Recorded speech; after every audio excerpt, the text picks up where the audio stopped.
Talvez ele tivesse que tomar um pouco mais de cuidado. Afinal, ele iria deixar suas filhas com uma mulher que ele mal conhecia.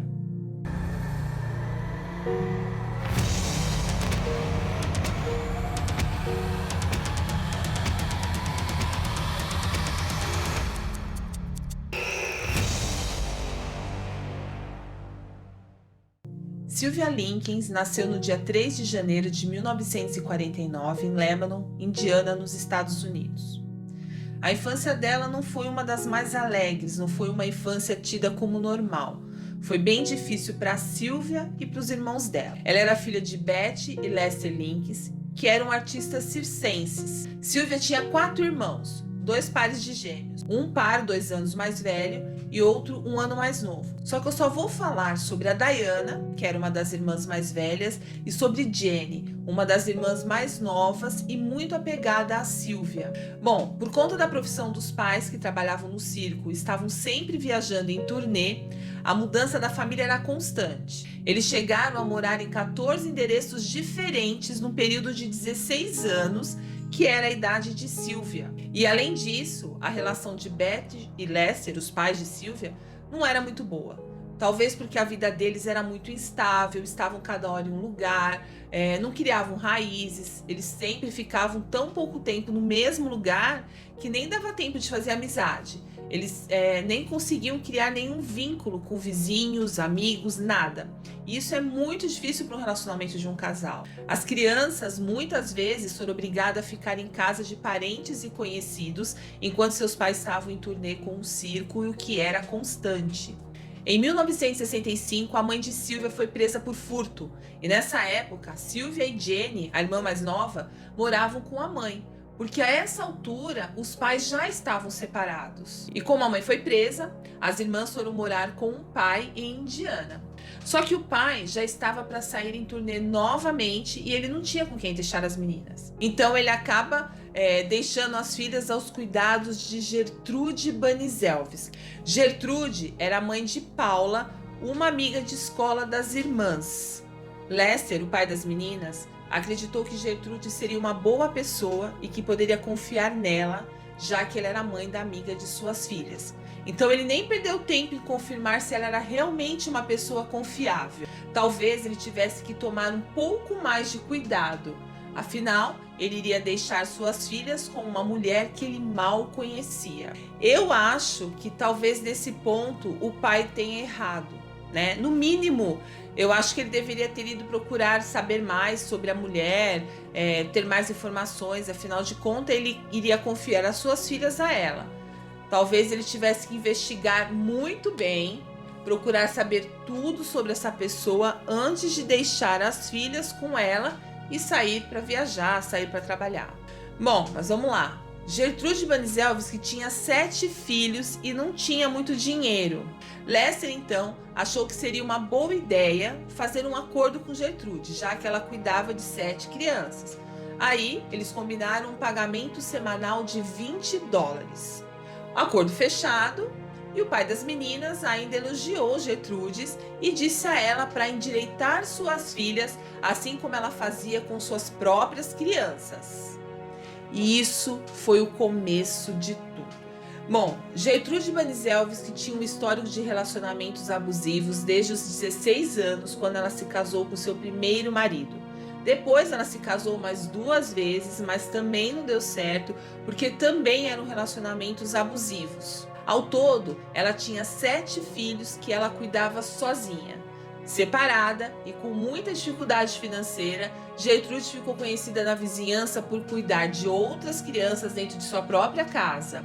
Ela também fazia alguns trabalhos de limpeza em algumas casas ali da vizinhança e também fazia alguns serviços de costura para poder ganhar mais algum dinheiro. Gertrude tinha sérios problemas com sua saúde mental, decorrente dos anos de abuso que sofreu dos maridos e também por causa da situação precária em que ela vivia.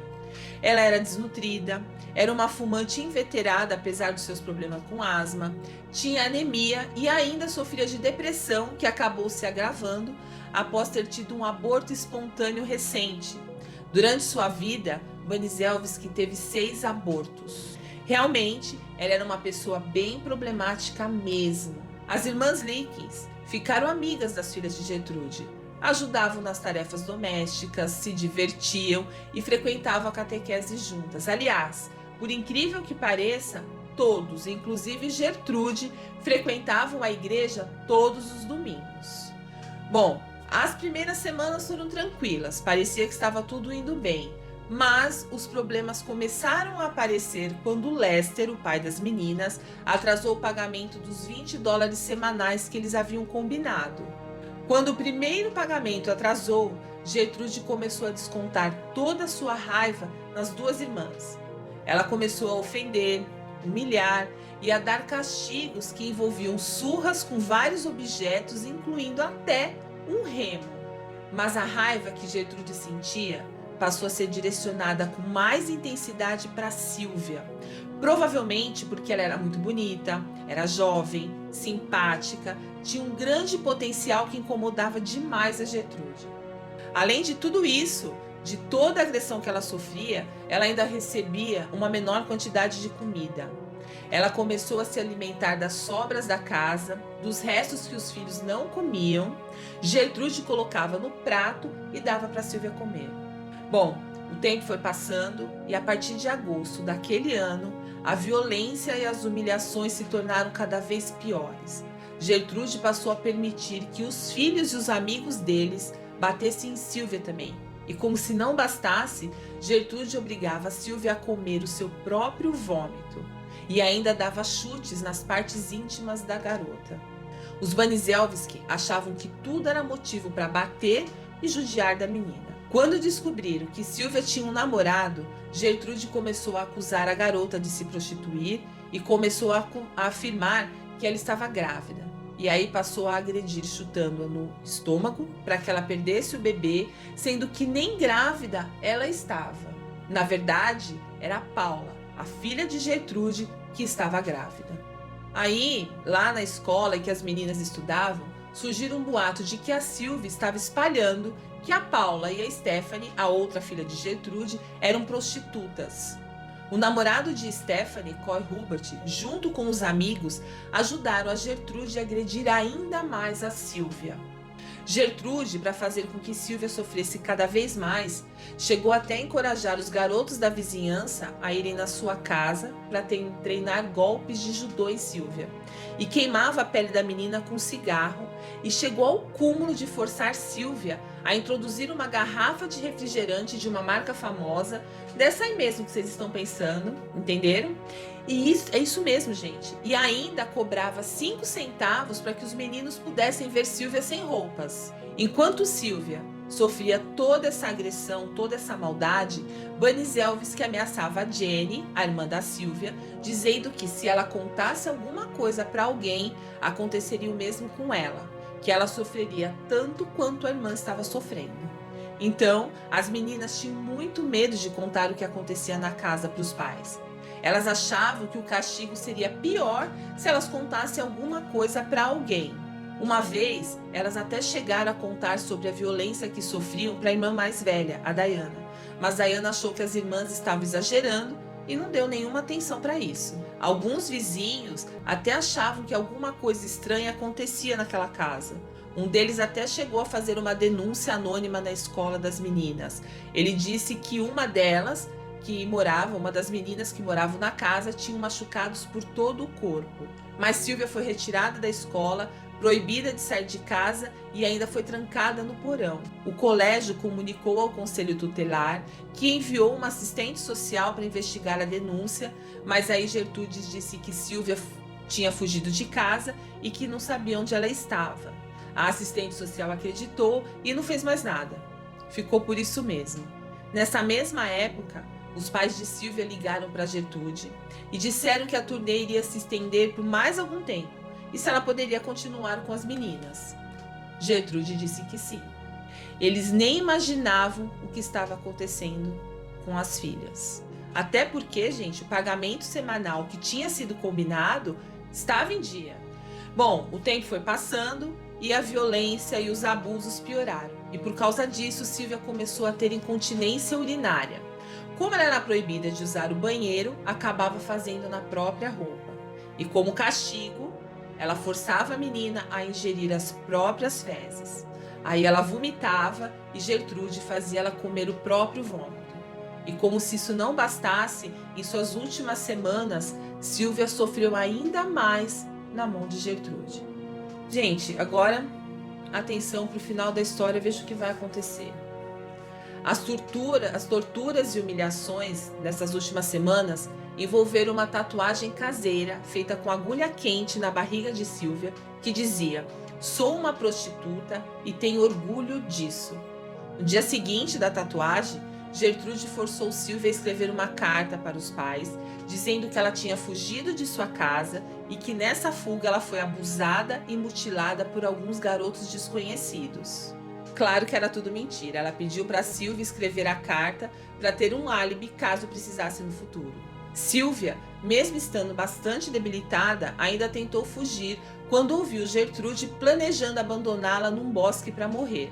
Mas não deu certo. Ela foi pega e colocada de volta no porão e mais uma vez agredida. No dia 24 de outubro de 1965, Coy Hubert, namorado da Stephanie, uma das Banizelski, bateu violentamente na cabeça da Silvia com um cabo de vassoura, causando um enorme ferimento na menina. No dia 26 de outubro de 1965, 2 dias depois, Silvia já não aguentava mais. Estava muito fraca, desnutrida, desidratada, muito machucada mesmo. Ela já não conseguia mais se mexer, não conseguia formular uma palavra sequer. A Stephanie decidiu dar um banho na Silvia, mas quando ela chegou no porão, percebeu que ela já não estava mais respirando. Então, a Stephanie e Richard Hobbs, um dos garotos que frequentava a casa dos Banizelski e que também agrediu a Silvia por várias vezes, tentaram reanimar a garota com respiração boca a boca, mas não adiantou. Já era tarde demais. Gertrude, então, pediu que um dos garotos da vizinhança chamasse a polícia e quando eles chegaram, ela negou qualquer envolvimento com o acontecido. Inclusive, mostrou a eles a carta que ela havia pedido para Silvia escrever, dizendo que ela tinha sido agredida por um grupo de jovens desconhecidos. E ainda, pasmem, ela disse que estava cuidando dos machucados da Silvia numa tentativa desesperada de ser uma boa cuidadora, já que ela havia sido contratada para isso. Gertrude e os filhos estavam contando para a polícia a mesma história e tentaram convencer Jenny, a irmã da Silvia, a fazer a mesma coisa, prometendo tratá-la como se ela fosse da família caso ela fizesse isso. No começo, ela fez tudo como a família Banizelski havia instruído, mas depois, na primeira oportunidade, ela conseguiu chamar o policial de canto e disse para ele: "Me tirem daqui que eu conto tudo". E foi o depoimento formal da Jenny que levou Gertrude, seus filhos Paula, Stephanie e John Jr., Coy Hubert e Richard Hobbs à prisão como suspeitos do assassinato de Sylvia Linkins. As outras 5 crianças da região, que também participaram de tudo, foram indiciadas por agressão física e abuso. Durante o julgamento, que durou 17 dias, os advogados dos menores afirmaram que eles foram obrigados por Gertrude a cometerem as torturas, e ela continuava negando qualquer envolvimento no caso da Silvia, dizendo que a culpa era dos filhos e dos amigos da vizinhança, e ainda alegou insanidade mental. Os advogados de defesa de Gertrude chamaram Marie Banizelski, a filha de 11 anos, para depor como testemunha de defesa, e durante o seu testemunho, ela admitiu que viu a mãe agredir Silvia. E aí não teve jeito, gente. Em abril de 1966, 6 meses depois do crime, Gertrude e Paula Banizelski foram condenadas à prisão perpétua. Richard Hobbs, o garoto da vizinhança que frequentava a casa e que inclusive diziam que ele e Gertrude tinham um caso, foi enviado para um centro juvenil, assim como John Banizelski e Coy Hubert, o namorado de Stephanie, e ficaram detidos por 2 anos. Stephanie Banizelski colaborou com a justiça, então as acusações contra elas foram retiradas. Mas, a pedido dos advogados de defesa, o caso voltou a ser analisado. Então, Paula se declarou culpada e reduziu sua sentença para um período de 2 anos, e Gertrude foi mais uma vez condenada à prisão perpétua. Bom, Paula Banizelski, lembra que ela estava grávida? Então, enquanto ela estava na prisão, deu à luz a uma menina, que claro, foi dada para adoção, e após cumprir sua pena foi solta, adotou uma nova identidade, casou e teve 2 filhos. Stephanie Banizelski, como colaborou com a justiça, teve as acusações retiradas, ela virou professora, casou e teve vários filhos. John Banizelski fez uma declaração dizendo que jovens criminosos podem ser recuperados e teve 3 filhos, morreu aos 52 anos de idade com complicações por conta de diabetes. Richard Hobbs, o garoto da vizinhança, morreu de câncer dos pulmões aos 21 anos, 4 anos após sair do reformatório. Coy Hubert, o namorado da Stephanie, casou, teve filhos, passou a vida entrando e saindo da prisão, até que morreu aos 56 anos de ataque do coração.